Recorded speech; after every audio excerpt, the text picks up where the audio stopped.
Important things believers must know, Kannada language.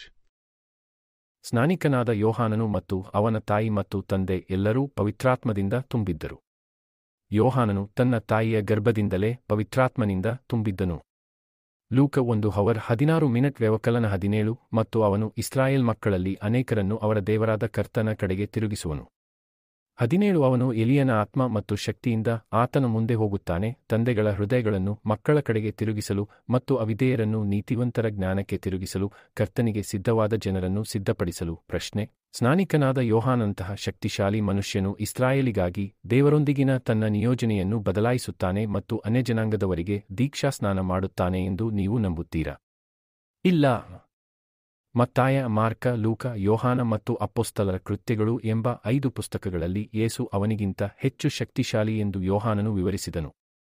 ಅವನು ನೀರಿನಿಂದ ದೀಕ್ಷಾಸ್ನಾನ ಮಾಡುತ್ತೇನೆ ಮತ್ತು ಯೇಸು ಪವಿತ್ರಾತ್ಮದಿಂದ ದೀಕ್ಷಾಸ್ನಾನ ಮಾಡುತ್ತಾನೆ ಎಂದು ಹೇಳಿದನು. ಯೇಸು ಪವಿತ್ರಾತ್ಮದಿಂದ ದೀಕ್ಷಾಸ್ನಾನ ಪಡೆದನು ಮತ್ತು ಅದೇ ಸಮಯದಲ್ಲಿ ದೈಹಿಕ ಮತ್ತು ಆಧ್ಯಾತ್ಮಿಕ ನೀತಿಯನ್ನು ಪೂರೈಸಿದನು. ಲೂಕ 4:1 ನಂತರ ಯೇಸು ಪವಿತ್ರಾತ್ಮದಿಂದ ತುಂಬಿದವನಾಗಿ ಜೋರ್ಡಾನ್ನಿಂದ ಹಿಂತಿರುಗಿದನು ಮತ್ತು ಆತ್ಮನಿಂದ ಅರಣ್ಯಕ್ಕೆ ಕರೆದೊಯ್ಯಲ್ಪಟ್ಟನು. ಮೇಲಿನ ಕೋಣೆಯಲ್ಲಿ ಯೇಸುವಿನ ತಾಯಿಯಾದ ಮರಿಯಳು ಪವಿತ್ರಾತ್ಮಭರಿತಳಾಗಿದ್ದಳು.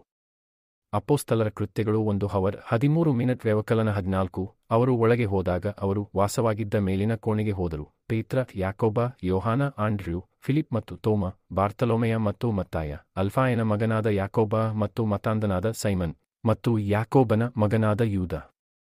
14 ಇವರೆಲ್ಲರೂ ಸ್ತ್ರೀಯರೊಂದಿಗೆ ಮತ್ತು ಯೇಸುವಿನ ತಾಯಿಯಾದ ಮರಿಯಳೊಂದಿಗೆ ಮತ್ತು ಆತನ ಸಹೋದರರೊಂದಿಗೆ ಏಕಮನಸ್ಸಿನಿಂದ ಪ್ರಾರ್ಥನೆ ಮತ್ತು ಪ್ರಾರ್ಥನೆಯಲ್ಲಿ ನಿರತರಾಗಿದ್ದರು.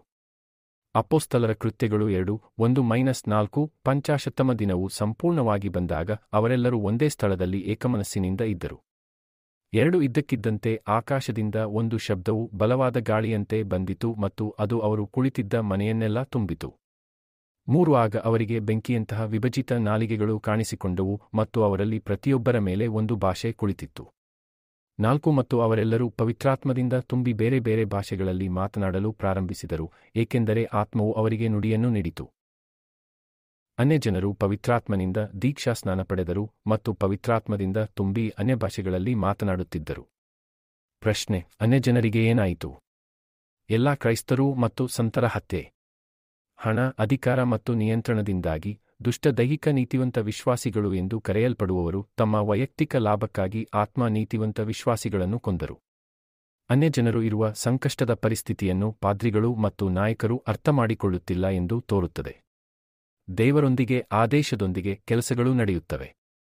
ಆದೇಶವು ದೇವರಿಂದ ಯೇಸುವಿಗೆ ಮತ್ತು ಯೇಸುವಿನಿಂದ ಶಿಷ್ಯರಿಗೆ.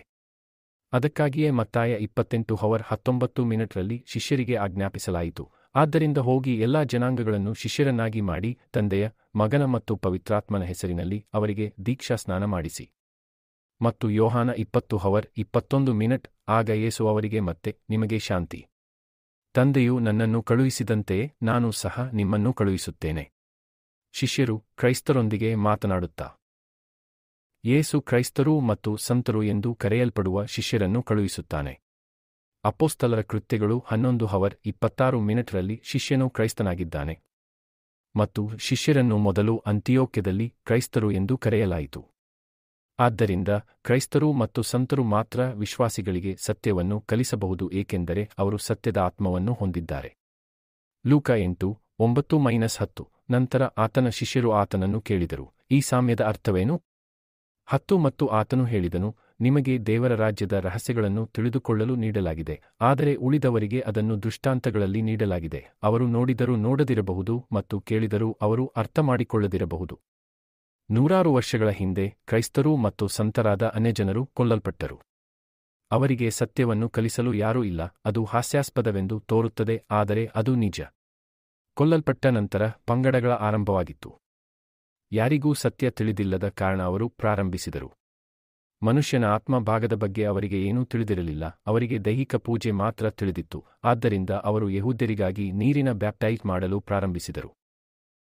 ಸತ್ಯವನ್ನು ತಿಳಿಯದೆ ಪಾದ್ರಿಗಳು ಯೋಹಾನ 3:16 ಬಗ್ಗೆ ಸುಳ್ಳು ಮಾಹಿತಿಯನ್ನು ಬೋಧಿಸುತ್ತಿದ್ದಾರೆ, ಏಕೆಂದರೆ ದೇವರು ಲೋಕವನ್ನು ಎಷ್ಟು ಪ್ರೀತಿಸಿದನೆಂದರೆ ಆತನು ತನ್ನ ಒಬ್ಬನೇ ಮಗನನ್ನು ಕೊಟ್ಟನು, ಆತನನ್ನು ನಂಬುವವನು ನಾಶವಾಗದೆ ಶಾಶ್ವತ ಜೀವನವನ್ನು ಪಡೆಯಬೇಕೆಂದು. ನೀವು ಪಾಪ ಪರಿಹಾರವನ್ನು ಪಡೆದರೆ ನೀವು ಶಾಶ್ವತ ಜೀವನವನ್ನು ಪಡೆಯುತ್ತೀರಿ ಎಂದು ಅನೇಕರು ಹೇಳುತ್ತಿದ್ದಾರೆ. ಅದು ನಿಜವಲ್ಲ. ಯೋಹಾನ 3:16 ಯೋಹಾನ 3:5 ಅನ್ನು ಉಲ್ಲೇಖಿಸುತ್ತದೆ. ಯೇಸು ಉತ್ತರಿಸುತ್ತಾ, ಖಂಡಿತವಾಗಿಯೂ ನಾನು ನಿಮಗೆ ಹೇಳುತ್ತೇನೆ, ಒಬ್ಬನು ನೀರಿನಿಂದ ಮತ್ತು ಆತ್ಮದಿಂದ ಹುಟ್ಟದಿದ್ದರೆ ಅವನು ದೇವರ ರಾಜ್ಯವನ್ನು ಪ್ರವೇಶಿಸಲು ಸಾಧ್ಯವಿಲ್ಲ. ನೀರಿನಿಂದ ಹುಟ್ಟುವುದು ಎಂದರೆ ನೀವು ಕ್ರಿಸ್ತನ ಆತ್ಮವನ್ನು ಸ್ವೀಕರಿಸಿದ್ದೀರಿ, ಮತ್ತು ಆತ್ಮದಿಂದ ಹುಟ್ಟುವುದು ಎಂದರೆ ನೀವು ದೇವರ ಆತ್ಮವನ್ನು ಮತ್ತು ಸತ್ಯದ ಆತ್ಮವನ್ನು ಸ್ವೀಕರಿಸಿದ್ದೀರಿ ಎಂದರ್ಥ. ದೇವರ ರಾಜ್ಯವು ಶಾಶ್ವತ ಜೀವನ. ಯೋಹಾನ 3:16 ಮತ್ತು ಯೋಹಾನ 3:5 ಒಂದೇ ಸಂದೇಶವನ್ನು ತಿಳಿಸುತ್ತವೆ. ಅವರು ನಿಜವಾದ ಕ್ರಿಶ್ಚಿಯನ್ನರನ್ನು ವ್ಯಾಖ್ಯಾನಿಸುತ್ತಿದ್ದಾರೆ. ದೇವರ ರಾಜ್ಯವನ್ನು ಪ್ರವೇಶಿಸಲು ಮತ್ತು ಶಾಶ್ವತ ಜೀವನವನ್ನು ಹೊಂದಲು ನೀವು ಕ್ರಿಸ್ತನ ಆತ್ಮ, ದೇವರ ಆತ್ಮ ಮತ್ತು ಸತ್ಯದ ಆತ್ಮವನ್ನು ಹೊಂದಿರಬೇಕು. ನೀವು ಬೆಳಕಿಗೆ ಬರುತ್ತಿದ್ದೀರಾ ಅಥವಾ ಕತ್ತಲೆಯಲ್ಲಿ ಉಳಿಯುತ್ತಿದ್ದೀರಾ?